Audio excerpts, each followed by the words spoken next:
Science 1 का जो lesson है, फर्स्ट लेसन ग्रेविटेशन, उसका नेक्स्ट टॉपिक है inverse square law of gravitation. ये डेरिवेशन कभी भी आ सकता है आपको एग्जाम में 3 मार्क्स के लिए वगैरह, ये कभी कभी पूछते हैं। ओके, तो क्या है inverse square law of gravitation, क्या है? ओके, तो यहाँ पे हम लोग एक एग्जाम्पल कंसिडर करेंगे कि प्लैनेट सन के अराउंड मूव हो रहा है या फिर रिवॉल्व हो रहा है, okay, in a circular motion.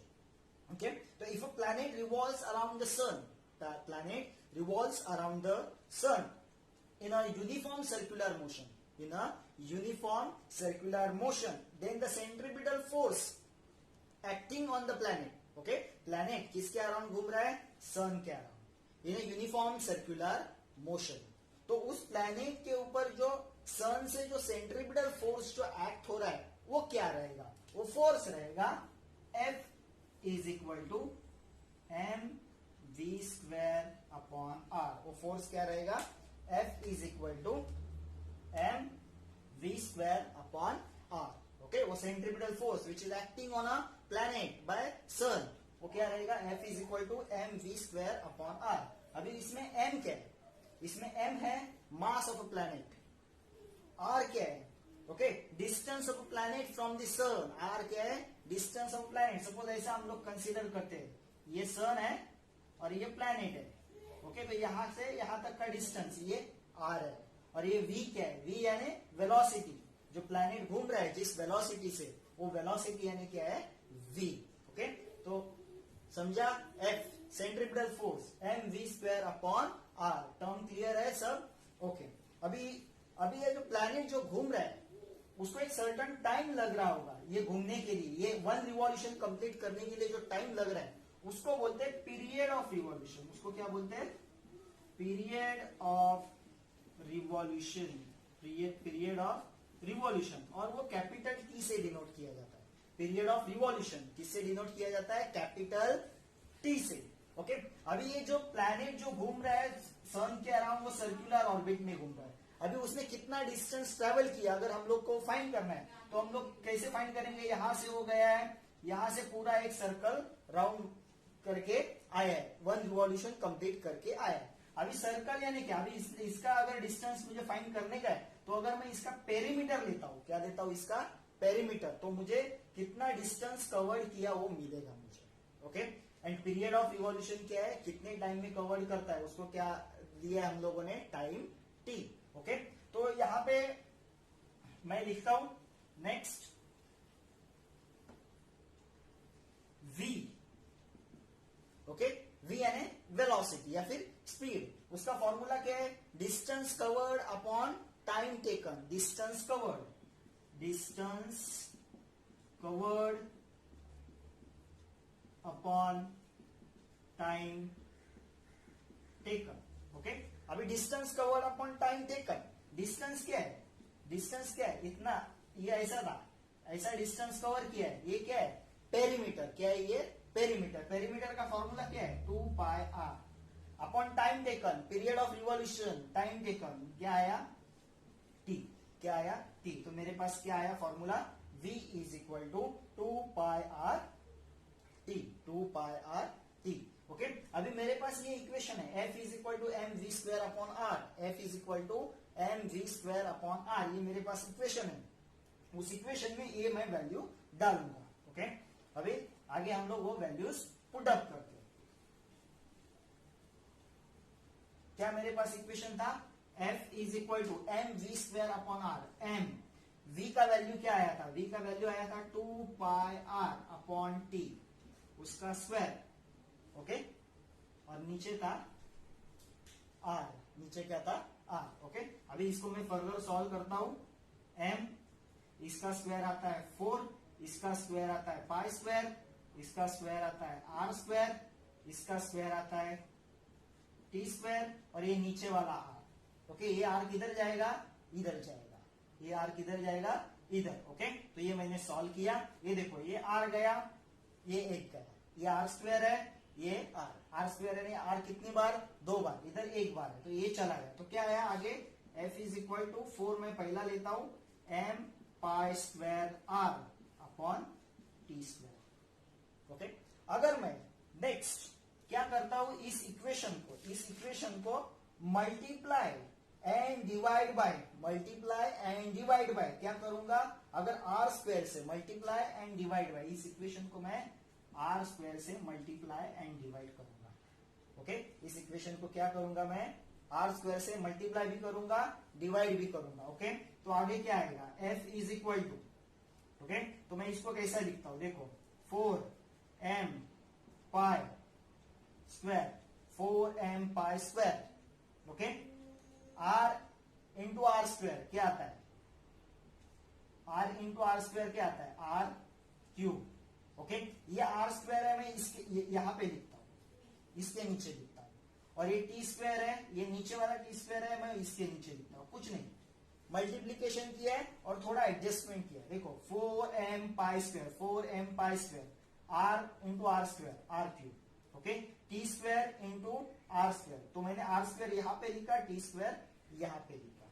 Okay, अभी आगे देखो, इसके आगे क्या है, इसके आगे आप लोगों ने सीखा रहेगा कि हम लोगों ने केप्लर्स का थर्ड लॉ देखा था, केप्लर्स का थर्ड लॉ, वहां पे क्या था, केप्लर्स के थर्ड लॉ में था हमारे पास T square upon R cube is equal to K. Kepler's के थर्ड लॉ में क्या था, T square upon R cube is equal to K, तो हमारे पास भी यही वैल्यू है, सेम। ओके, सिर्फ यहाँ पे देखो, यहाँ पे टी स्क्वायर न्यूमरेटर में, यहाँ पे डिनोमिनेटर में, ये डिनोमिनेटर में, यहाँ पे क्या है, न्यूमरेटर में। ओके, तो ये क्या है, इसका इनवर्स है, इसका ये बराबर इनवर्स है। ओके, तो देखो टी स्क्वायर आर क्यूब, यहाँ पे देखो आर क्यूब टी स्क्वायर, इसका इनवर्स है। तो अगर मुझे टर्म तो वही दिख रहे हैं, अभी मैं यहाँ पे इसका जो ये वैल्यू है वो सब्स्टिट्यूट करूंगा, मगर कैसे सब्स्टिट्यूट करूंगा, अगर मैं इसका इनवर्स लेता हूं तो क्या आएगा मेरा, r square upon t square is equal to, okay, इसका डिनोमिनेटर क्या रहता है 1, तो ये क्या जाएगा 1 अपॉन के, तो बराबर ये देखो ये दिख रहा है, तो इसका वैल्यू क्या आएगा 1 अपॉन के।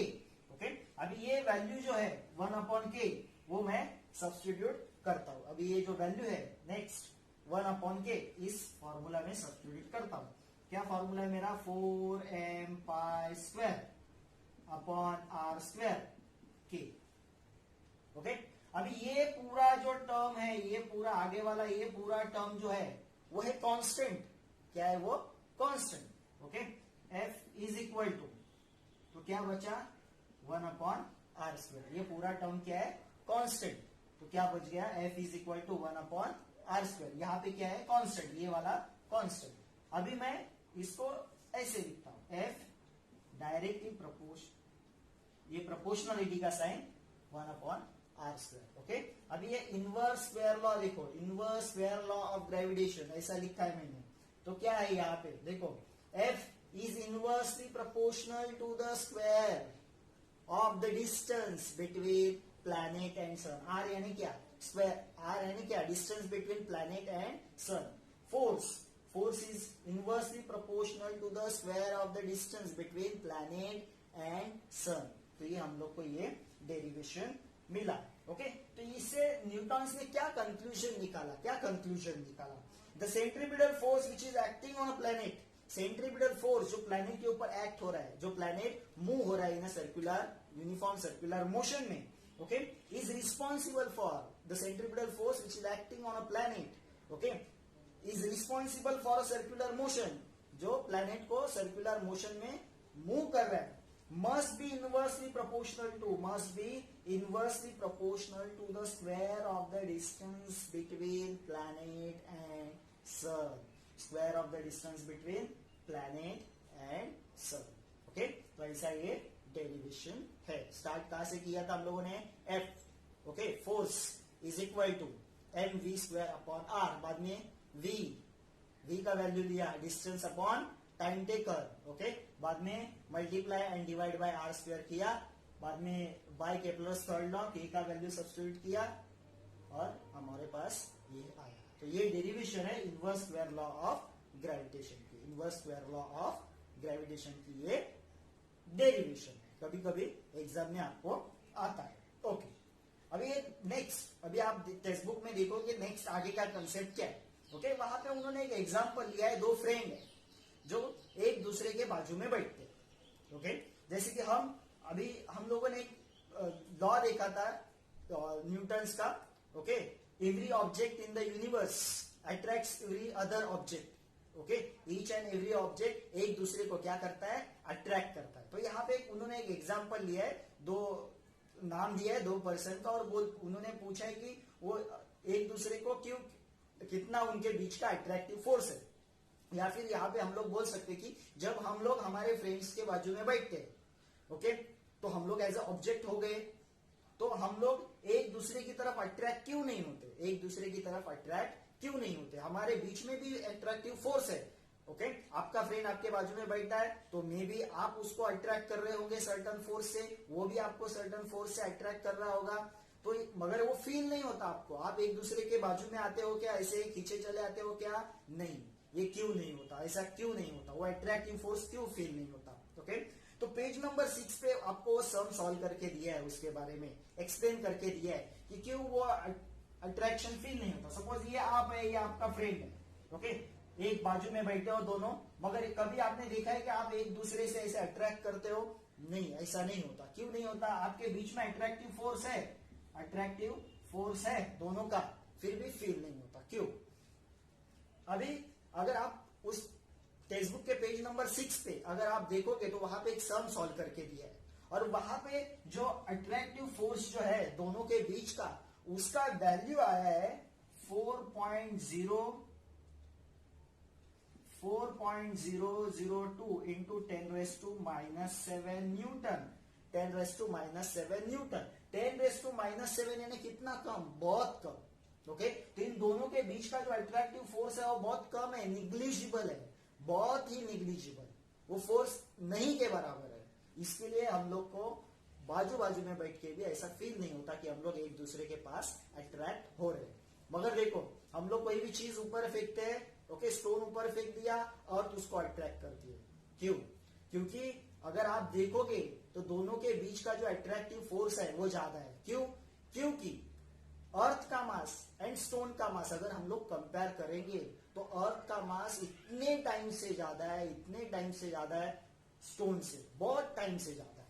ओके, मल्टीपल टाइम से ज्यादा है। ओके, तो ये मास का डिफरेंस बहुत ज्यादा होना चाहिए। अगर एलिफेंट आपके बाजू में खड़ा है फिर भी आपको कभी फील नहीं होगा कि वो आपको खींच रहा है, वो सोन से खींचेगा वो अलग बात है। ओके, मगर आपको ऐसा कुछ फील नहीं होता कि वो आप उसके पास अट्रैक्ट हो रहे हैं या वो आपके पास अट्रैक्ट हो रहा है, नहीं। ओके, भले आपका वेट 50 kg है और उसका वेट ऑलमोस्ट 250 या 300 kg है, फिर भी फील नहीं होता। ये जो डिफरेंस होना चाहिए मास का वो बहुत ज्यादा होना चाहिए, तब भी ये अट्रैक्टिव फोर्स आप फील कर सकते हैं। ओके, कभी कभी ये क्वेश्चन आता है क्यों आप ऐसा फील नहीं करते कि दोनों के बीच में अट्रैक्शन हो रहा है। ओके, नेक्स्ट कंसेप्ट जो अपना है वो है high tide and low tide. इसके बारे में एक थोड़ा सा कंसेप्ट दिया हुआ है आपके टेक्स्ट बुक में। सपोज ये अपना अर्थ है, ये अपना मून है, और ये इसके अराउंड ये वाटर लेवल है। ओके, अभी ये मून क्या करता है, ओके, क्रिएट्स ये high tide and low tide, high tide and low tide. ये क्यों आता है, okay, high tide and low tide creates, कब क्रिएट होता है, because of level in the water. Okay, change होता है, सी में वाटर का लेवल क्या होता है, चेंज, तो ये high tide and low tide आता है। अभी ये वाटर का लेवल क्यों चेंज होता है, because of gravitational force of moon, because of gravitational force of moon, sea में वाटर का लेवल चेंज होता है। अभी ये कैसे चेंज होता है, ओके, अभी ये जो water directly towards the moon जो रहता है, okay, water directly towards under the moon, इसके बराबर सामने वाला जो वाटर रहता है या फिर इसके टुवर्ड्स का जो वाटर रहता है, उसके ऊपर ये मून क्या करता है, फोर्स अप्लाई करता है। कौन सा फोर्स अप्लाई करता है, ग्रेविटेशनल फोर्स अप्लाई करता है, और उसको पुल करता है, उसको क्या करता है, पुल। ओके, तो अपने आप क्या होता है, यहाँ का पानी कम होता है और यहाँ का पानी बढ़ता जाता है। तो यहाँ पे क्या आएगा, यहाँ पे क्या आएगा, हाई टाइड, यहाँ पे भी क्या आएगा, हाई टाइड। ओके, इन दोनों बाजू में ये पानी क्या हो जाएगा, बढ़ता जाएगा, इधर का पानी कम होगा, इधर का पानी बढ़ता जाएगा। क्यों? ये इस वाटर लेवल को क्या करेगा, ये पुल करेगा, इस तरफ पुल करेगा, तो यहाँ का पानी का लेवल बढ़ेगा, तो यहाँ पे आएगा हाई टाइड। अभी यहाँ से बराबर 90 डिग्री कहाँ पे होता है, ये 90 डिग्री, तो इधर का वाटर कम हो जाएगा, तो यहाँ पे क्या आएगा, लो टाइड। यहाँ पे भी क्या आएगा, लो टाइड। यहाँ पे भी क्या आएगा, लो टाइड। ओके, तो ये हाई टाइड लो टाइड किसके वजह से आता है, मून के ग्रेविटेशनल फोर्स से, मून के ग्रेविटेशनल फोर्स से। ओके, यहाँ पे हाई टाइड है तो यहाँ पे लो टाइड, याद रखिएगा। ओके, नेक्स्ट जो अपना कंसेप्ट है, नेक्स्ट कंसेप्ट वो है earth gravitational force. Earth gravitational force, earth gravitational force. Earth gravitational force, earth attracts every object. Earth क्या करती है, हर एक ऑब्जेक्ट को क्या करती है, खुद की तरफ अट्रैक्ट करती है। ओके, अभी ये अर्थ का ग्रेविटेशनल फोर्स कहां से एक्ट होता है, उसके सेंटर से। क्यों उसके सेंटर से, क्योंकि अर्थ का जितना भी मास रहता है उसके सेंटर में कंसेंट्रेट होता है। ओके, जो भी मास होता है अर्थ का उसके सेंटर में कंसेंट्रेट होता है, इसीलिए उसका जो ग्रेविटेशनल फोर्स रहता है, ओके, वो towards the centre of the अर्थ हमेशा रहता है। Okay, hence the gravitational force also acts on any object is directed towards the center of the earth. क्यों? Because the mass of the earth is situated as its center. उसका मास कहाँ पे रहता है, उसके सेंटर में रहता है। अब हम लोग एग्जांपल ले सकते हैं, कोई अगर स्टोन ऊपर फेंक देते हैं या फिर बॉल ऊपर फेंक देते हैं, वो सीधा वर्टिकली नीचे आता है। Okay, towards the centre of the अर्थ। अभी अंदर तो नहीं जाएगा, अर्थ के ग्राउंड पे ही गिरेगा, मगर ऐसा वर्टिकली आता है। ओके, तो याद रखने का, अर्थ क्या करता है, एवरी ऑब्जेक्ट को टुवर्ड्स इटसेल्फ खींचता है बिकॉज ऑफ ग्रेविटेशनल फोर्स, और ये वर्टिकली डाउनवर्ड होता है, और ये एक्ट कहां से होता है, centre of the earth. Centre of the अर्थ से ये एक्ट होता है। okay? अभी हम लोग ने देखा था कि एप्पल को, ओके, आइंस्टाइन ने देखा कि एप्पल किधर गिरता है, टुवर्ड्स द अर्थ, यानी अर्थ क्या करती है, एप्पल को खींचती है। Okay, at the same time Apple भी अर्थ को खुद की तरफ खींचता होगा। कैसे? क्योंकि हम लोगों ने पढ़ा है कि यूनिवर्स में जितने भी ऑब्जेक्ट है वो एक दूसरे को क्या करते हैं, अट्रैक्ट करते हैं सर्टन फोर्स से। ओके, तो अर्थ अपना ग्रेविटेशनल फोर्स उसके ऊपर, एप्पल के ऊपर अप्लाई कर रही है, तो एप्पल भी उसको खींचता होगा। ओके, मगर ये फील क्यों नहीं होता, जो मैंने प्रीवियसली बताया, क्योंकि अर्थ का मास बहुत ज्यादा है। ओके, उसका फोर्स बहुत ज्यादा है, एप्पल का मास बहुत निग्लिजिबल है, उसका फोर्स बहुत कम है, इसके लिए एप्पल उसकी तरफ खींचा चला आता है। Okay, also the gravitational force on the moon and the artificial satellite, ये gravitational force मून के ऊपर भी होता है, आर्टिफिशियल सैटेलाइट के ऊपर भी ग्रेविटेशनल फोर्स होता है। जो आर्टिफिशियल सैटेलाइट मून अपना अर्थ के अराउंड जो रहते हैं, घूमते हैं, उनके अंदर भी ये ग्रेविटेशनल फोर्स अर्थ का होता है। ओके, मगर कभी आपने देखा है क्या, हमने क्या बोला, ग्रेविटेशनल फोर्स है तो अर्थ क्या करेगी, उसको खुद की तरफ खींचेगी, यानी वो अर्थ की तरफ चला आएगा, अर्थ के ऊपर गिरेगा। तो कभी आपने देखा है क्या मून अर्थ की तरफ गिरा है, या फिर आर्टिफिशियल सैटेलाइट अर्थ के ऊपर गिरा है, ऐसा कभी देखा है क्या? नहीं। क्यों नहीं गिरा है? ओके, उसके पीछे रीजन है कि ये सपोज अपना अर्थ है और ये अपना मून है। ओके, इन दोनों के बीच में ये इसको हमेशा खुद की तरफ खींचता रहता है, तो कभी ये गिरा है क्या अर्थ के ऊपर? नहीं। क्यों? क्योंकि ये कांस्टेंट स्पीड से ऐसा घूमता रहता है, कांस्टेंट स्पीड से अर्थ के अराउंड घूमता है, उसका एक सर्टेन वेलोसिटी है। अगर इन केस अगर इसका वेलोसिटी अगर 0 हो गया, ये घूमना बंद हो गया, तो ये अर्थ की तरफ आएगा, तो ये क्या आएगा, अर्थ की तरफ आएगा। ओके, नेक्स्ट अपना जो कंसेप्ट है वो है अर्थ ग्रेविटेशनल एक्सेलरेशन। अर्थ ग्रेविटेशनल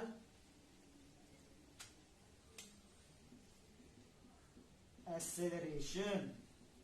अभी अर्थ ग्रेविटेशनल एक्सेलरेशन क्या है? ओके, देखो, जब भी हम लोग फोर्स किसी भी ऑब्जेक्ट के ऊपर अप्लाई करते हैं तो क्या होता है, उस ऑब्जेक्ट में क्या आता है, एक्सेलरेशन आता है, उसका स्पीड बढ़ता है। अगर अर्थ किसी ऑब्जेक्ट के ऊपर फोर्स अप्लाई कर रही होगी तो भी उस ऑब्जेक्ट का भी उस ऑब्जेक्ट के अंदर भी क्या आता रहेगा, एक्सेलरेशन आता रहेगा। ओके, अभी वो एक्सेलरेशन आया है उस ऑब्जेक्ट के अंदर, वो किसके फोर्स के वजह से आया है, अर्थ के ग्रेविटेशनल फोर्स के वजह से। नॉर्मली एक्सेलरेशन के लिए हम लोग क्या लेते हैं, ए, क्या लेते हैं, ए। मगर यहाँ पे जो एक्सेलरेशन आया है, यहाँ पे जो एक्सेलरेशन आया है किसी भी ऑब्जेक्ट के अंदर, वो आता है ग्रेविटी की वजह से। किसकी वजह से आता है, ग्रेविटी की वजह से। तो यहाँ पे हम लोग एक्सेलरेशन के लिए जी लेंगे। ओके, और इसको बोला जाता है acceleration due to the gravity. Okay, according to Newton second law of motion, according to Newton second law of motion, force acting on a body results in acceleration.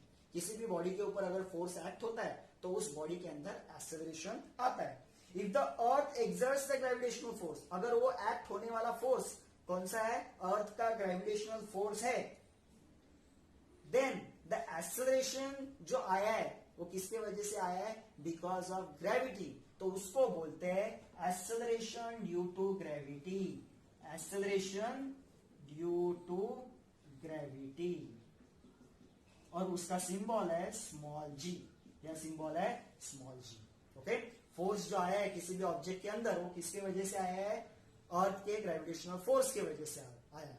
Okay, acceleration जो आया है किसी भी ऑब्जेक्ट के अंदर, वो किसके वजह से आया है, अर्थ के ग्रेविटेशनल फोर्स के वजह से आया है। इसके लिए उसको बोला जाता है acceleration due to the gravity. क्या बोला जाता है, ग्रेविटी।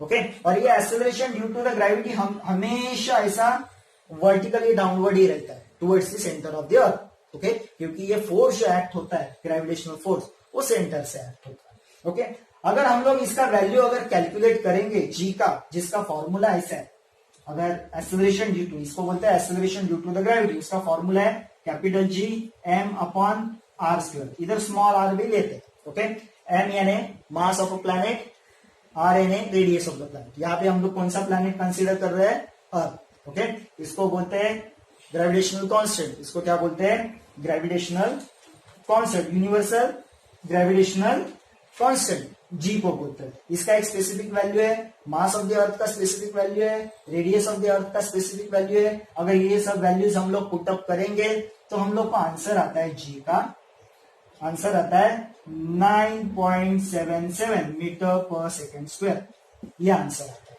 ओके, तो acceleration due to the value, acceleration due to the gravity का वैल्यू कितना है, 9.77 मीटर पर सेकेंड स्क्वायर।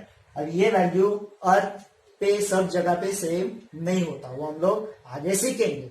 मगर यहाँ पे हम लोग देखते हैं कि इसका कैलकुलेटिव वैल्यू कितना आता है, 9.77 मीटर पर सेकेंड स्क्वायर। ओके, अभी ये acceleration due to the gravity का वैल्यू किसके ऊपर डिपेंड रहता है, वो डिपेंड रहता है प्लैनेट के मास के ऊपर एंड रेडियस के ऊपर। ओके, वो ऑब्जेक्ट के किसी भी प्रॉपर्टीज के ऊपर डिपेंड नहीं रहता। अगर आप अर्थ के ऊपर हो तो आपके ऊपर जो वैल्यू एक्ट होगा acceleration due to the gravity, वो अर्थ के मास एंड रेडियस के ऊपर डिपेंड होगा। अगर आप मून के ऊपर हो तो आपके ऊपर जो acceleration due to the gravity का वैल्यू एक्ट होगा, वो मून के मास एंड रेडियस के ऊपर डिपेंड होगा। आपका मास कितना है उसके ऊपर डिपेंड नहीं होता। तो ये क्वेश्चन आता है, याद रखना, ट्रू और फॉल्स में। Okay, acceleration due to the gravity का वैल्यू किसके ऊपर डिपेंड नहीं रहता, ऑब्जेक्ट के प्रॉपर्टीज के ऊपर, मास बीस के ऊपर डिपेंड नहीं होता, वो डिपेंड रहता है प्लैनेट के मास एंड रेडियस के ऊपर। ओके, अगर हम लोग अर्थ पे, यहाँ पे है, ये अपना अर्थ है, इस पॉइंट पे आप भी हो और बहुत सारे बड़े बड़े एनिमल्स भी है, छोटे छोटे एनिमल्स भी है, बहुत सारी चीजें यहाँ पे है। तो सबके ऊपर इस सेम पॉइंट पे एक जगह पे, ओके, यानी आप किसी ग्राउंड में खड़े हो, ओके, ऐसे बहुत सारी चीजें ग्राउंड में है, तो सब जितने भी ऑब्जेक्ट वहां पे उस प्लेस पे रहेंगे, सब पे same acceleration due to the gravity act होता है। सब पे क्या होता है, same acceleration due to the gravity act होता है। ओके, तो ये याद रखना, ये भी कभी कभी आता है। ओके, और at a given point acceleration due to the gravity is same for all object. At certain point पे acceleration due to the gravity ये क्या रहता है, सेम रहता है। ओके, तो यहाँ पे हम लोग के ये सब कंसेप्ट हो गए। ओके, पहला हो गया हम लोग का कंसेप्ट, कौन सा कंसेप्ट हो गया हम लोग का, inverse square law of gravitation. Second concept देखा हम लोगों ने earth gravitational force, high tide, low tide, and last कभी हम लोगों ने कंसेप्ट देखा अर्थ ग्रेविटेशनल एक्सेलरेशन। ओके, तो यहाँ पे ये वाला कंसेप्ट खत्म होता है।